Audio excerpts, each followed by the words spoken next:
They got a bigger line than we do, too. I don't think we have to worry about it, though. If Dean can hit Andy with a couple passes, we'll be in. Yeah, it works all right. Hey, you guys want to hear something? That depends on what it is. Well, this is too good to keep. The other night I was out with Susan Harper. Susan? Yeah. Oh, maybe I shouldn't have said anything. You're not going steady with her, are you? No. Oh, well, in that case, I stay at home from the library.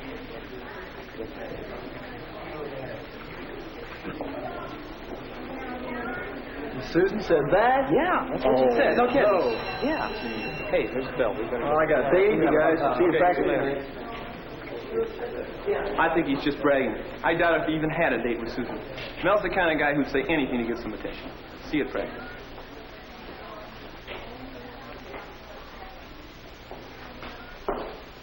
This looks pretty good. Why don't we stay right here, Susan? Fine. Let's see. I'll ask you some questions from the end of the chapter. Then you can ask me some. Okay. Ready? Why is force a vector quantity? Because it has both magnitude and direction. That's right. What instrument is normally used for measuring force? That's the next question, Dean. What instrument is normally used for measuring force? Susan, did you go out with Mel Stone? Why, no. Why? I just wondered. He gave me a ride home from the library the other night. That's all. I don't like him very much. He kept telling me about all the girls he'd been out with. Here, I think you better ask me the questions for a while. Okay.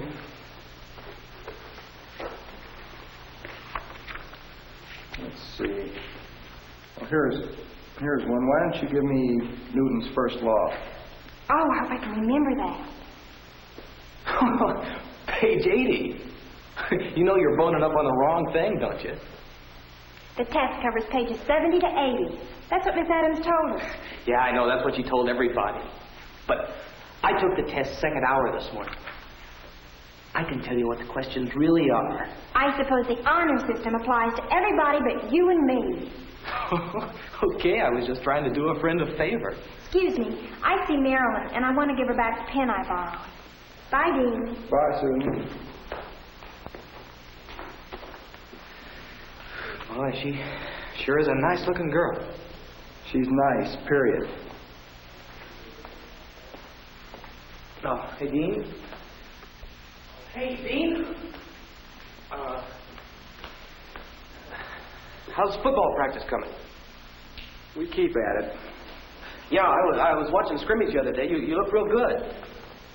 You know that long pass you threw? How long was that? 35 yards? I don't know. It might have been. Yeah, it might have been if Andy caught us. You know, I'm crazy about football. I always have been. I used to play it all the time when I was little. Only thing, I stayed little. But, you know, I never got over liking it. I'll bet I know those plays as well as you guys do. I mean, I watch them that close.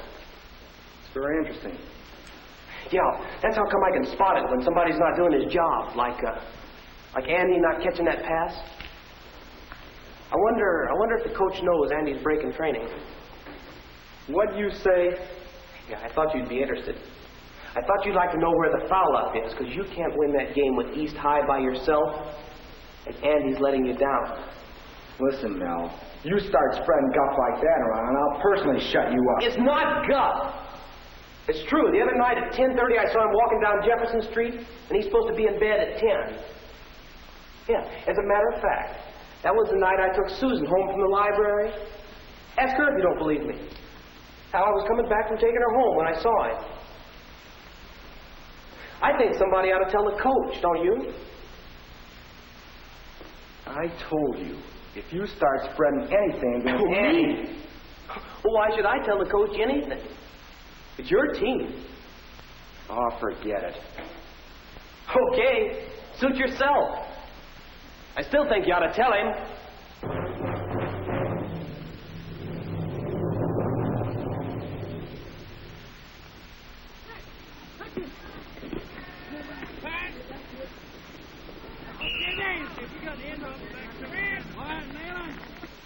Go, gang. Hut one. Hut two.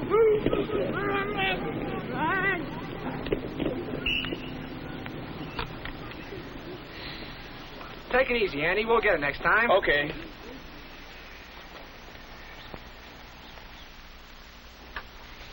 A rough one today, or was it a rough one? Well, I guess. You start things up. Did it still good? No, I think I'll start tomorrow. See you, Dean. Andy. Friday. Okay, gang. Bye, Andy.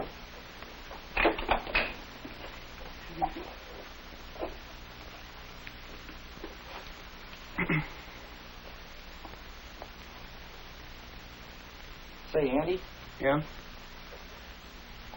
have you been staying up late at night or something? Who told you? Nobody has to tell me your timing's all off. You act like you're all tired out or something. I get plenty of sleep.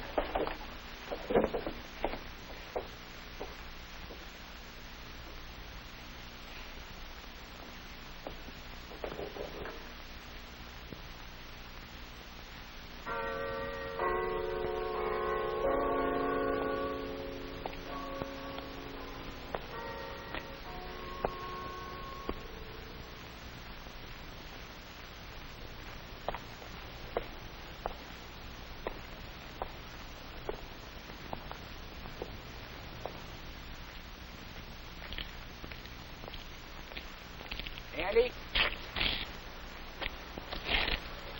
Look, Dean, I wasn't actually lying to you. I've got to do this. Believe me, I've got to. I don't get it. You know how important that game is, and you know what the training rules are. You bet I know how important that game is. And that's why I've been out walking late at night when nobody could see me. But I didn't lie. I get plenty of sleep. I take a nap every night, right after supper, before I start studying. I just go out for a walk just before I go to bed. But why? That bad knee. In the last game, I got it twisted. Just a little bit. But you know what the coach said. If it ever bothered me again, I was through. I just couldn't let him or anybody see me exercising it. I've had to do the work on my own. Andy, you might be hurting yourself. I think you better tell the team doctor. And get sidelined? No, sir. I know what I'm doing. Tomorrow's my last game, and I intend to play in it. The walking I've been doing is working. That knee's a lot better than it was 3 days ago. I still don't like it. I wish you'd tell the coach or the doctor. I'll be all right, Dean. Don't worry about me. You'd better worry about getting home and getting some sleep yourself. You didn't have a nap after supper.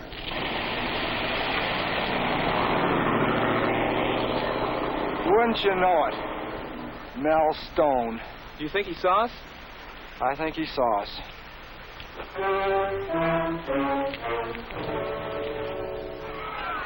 Third down on the 27-yard line.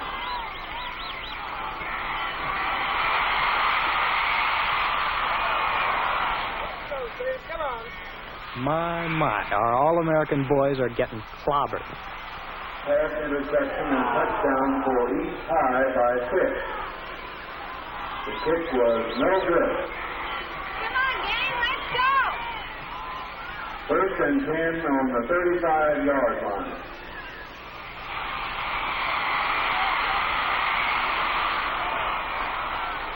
The ball carrier is Wilson, number 11.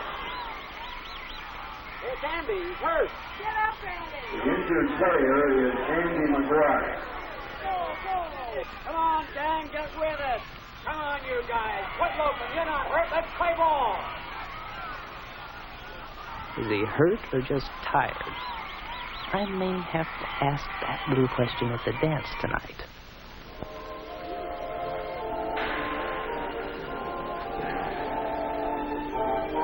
Golly, everybody's sort of quiet tonight. I guess they're tired after the game. Susan, you can't have much of a victory celebration without a victory. Don't feel badly. We all knew they were going to be tough. I just hope Andy isn't hurt seriously. Uh-oh, look who's coming. Oh, why so glum, football hero? You didn't actually expect to win against guys who stick to training, did you? Mel. That's right, Susan. You don't know about Dean and Andy, do you? I know they played a hard game against a team that was a lot bigger than they were. Let it go, Susan. It doesn't matter. Well, it does to me. You know what I think of you, Mel. I think you're just plain jealous of Dean and Andy. They're athletes, and they get along well in class. And everybody likes them. And you just can't stand that. Boy, she's really sold on you, isn't she? I guess you didn't tell her where you were late last night. I guess she doesn't know why you played such a rotten game. Dean, what's he talking about?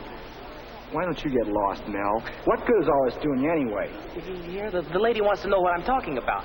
I don't want to hear it. Sure you do. You're just dying to hear it.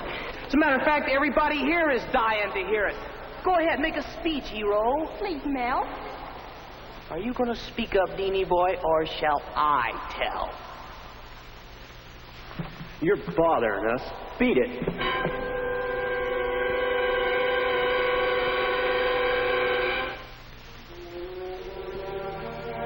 In almost every group you find him, the troublemaker, who hurts himself and the others around him. What makes a person like Mel act the way he does?